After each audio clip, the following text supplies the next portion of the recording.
بسم اللہ الرحمن الرحیم۔ حضرت حسن رضی اللہ عنہ کے جنازے پر تیروں کی بوچھار۔ حضور صلی اللہ علیہ وسلم کے پردادا جناب عبد مناف کے گھر دو جڑواں بچے پیدا ہوئے۔ ان دونوں بچوں کے جسم کے کچھ حصے بھی ایک دوسرے سے جڑے ہوئے تھے، اس لیے حکیموں نے آپریشن کر کے ان دونوں کو الگ کیا۔ لیکن جب یہ خبر اس وقت کے کاہنوں و جادوگروں کو پہنچی تو وہ کہنے لگے کہ عبد مناف کے ان دونوں بچوں سے جو بھی نسل چلے گی وہ آپس میں ایک دوسرے کے دشمن بن کر رہیں گے۔ ان دونوں کے نسل والے ہمیشہ ایک دوسرے سے آگے بڑھنے کی کوشش کریں گے اور چھوٹی چھوٹی باتوں پر ایک دوسرے سے جنگ کر بیٹھیں گے۔ عبد مناف کے ان دونوں لڑکوں میں سے ایک کا نام ہاشم رکھا گیا کہ جن کی نسل سے حضور صلی اللہ علیہ وسلم کی پیدائش ہوئی، اور دوسرے لڑکے کا نام عبد شمس رکھا گیا کہ جن کے لڑکے امیہ سے بنو امیہ خاندان کی نسل چلی، اور پھر اسی خاندان میں حضرت ابو سفیان رضی اللہ عنہ اور حضرت معاویہ رضی اللہ عنہ وغیرہ پیدا ہوئے۔ بنو امیہ اور بنو ہاشم کے درمیان دشمنی کی سب سے پہلی وجہ کعبہ کی تولیت تھی، کیونکہ کعبہ کی رکھوالی کرنے کی ذمہ داری ہمیشہ بنو ہاشم کے ہاتھ میں رہی، لیکن بنو امیہ والوں کو اس بات سے بہت زیادہ جلن رہتی، اسی لیے وہ ہر کوشش پر بنو ہاشم سے کعبہ کی رکھوالی کی ذمہ داری چھیننا چاہتے تھے۔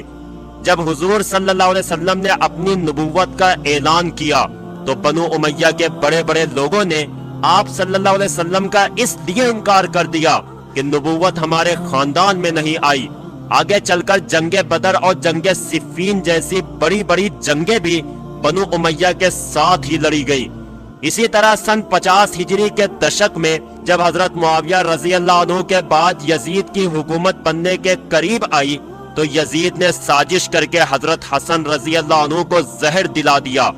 28 صفر سن 50 ہجری تاریخ اسلام کا وہ تاریک دن ہے کہ جس میں نوجوانان جنت کے سردار حضرت حسن رضی اللہ عنہ کو زہر دے کر شہید کر دیا گیا۔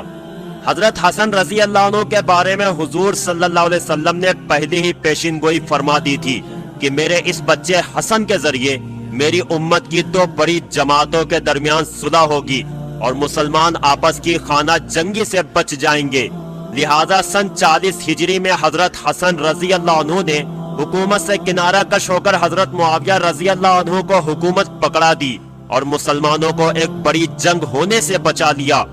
حضرت حسن رضی اللہ عنہ کی اس عظیم قربانی کی وجہ سے ہزاروں مسلمانوں کی تلواریں آپس میں ٹکرانے سے بچ گئی۔ حضرت حسن رضی اللہ عنہ نے امیر معاویہ سے صلح کر کے اپنے نانا حضور صلی اللہ علیہ وسلم کی صلح حدیبیہ کی یادیں تازہ کر دی اور حکومت کو ٹھوکر مار کر مدینہ ہی میں اللہ کی عبادت میں مشغول ہو گئے۔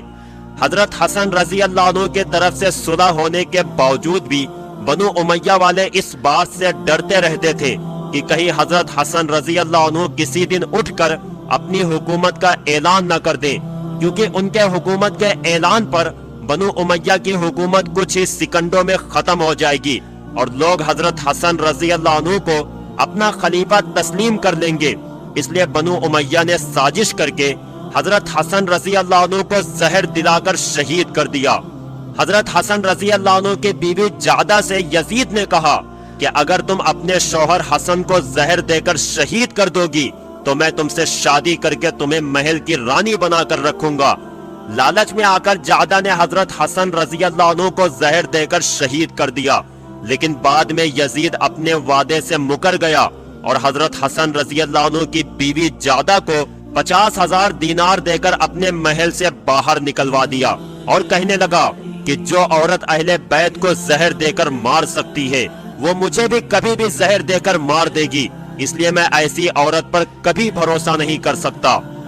حضرت حسن رضی اللہ عنہ کو جب تیسری بار زہر دیا گیا تو وہ بہت تیز تھا، اس لیے اپنے چھوٹے بھائی حضرت حسین کو پاس بلا کر کہنے لگے کہ اے حسین، یہ مجھے تیسری بار زہر دیا گیا ہے، اس سے پہلے بھی مجھے کئی بار زہر دے کر مارنے کی کوشش کی گئی لیکن اللہ نے میری حفاظت فرمائی، لیکن اب لگتا ہے کہ میرے جانے کا وقت قریب آ چکا ہے، اس لیے میری ایک وصیت کا خیال رکھنا، وہ یہ ہے کہ میری وفات کے بعد مجھے میرے نانا کے بغل میں لے جا کر دفن کر دینا۔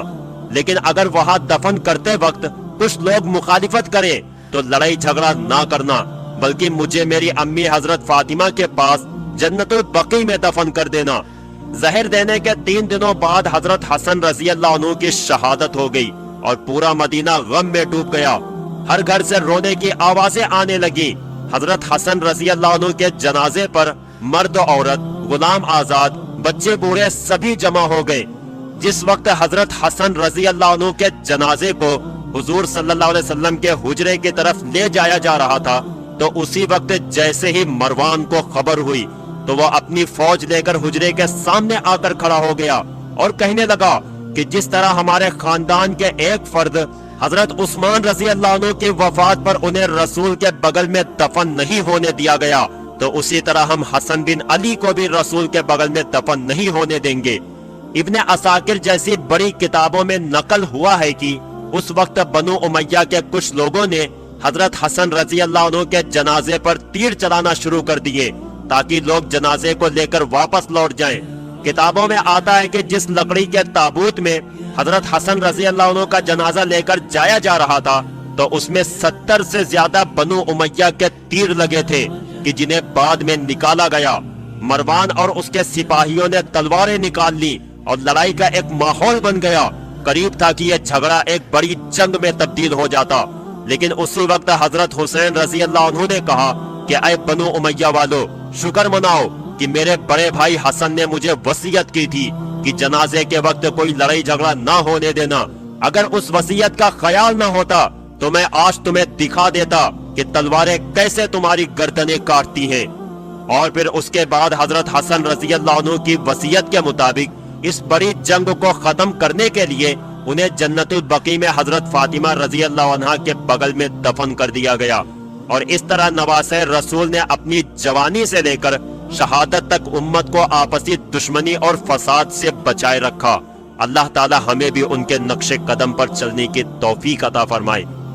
پیارے دوستو، امید کرتا ہوں کہ آج کی یہ چھوٹی سی ویڈیو آپ کو بہت پسند آئی ہوگی۔ ویڈیو پسند آئی ہو تو لائک کریں، چینل پر نئے ہو تو سبسکرائب کریں۔ ملتے ہیں آپ کو اگلی ایک نئی ویڈیو کے ساتھ، تب تک کے لیے اپنا ڈھیر سارا خیال رکھیں۔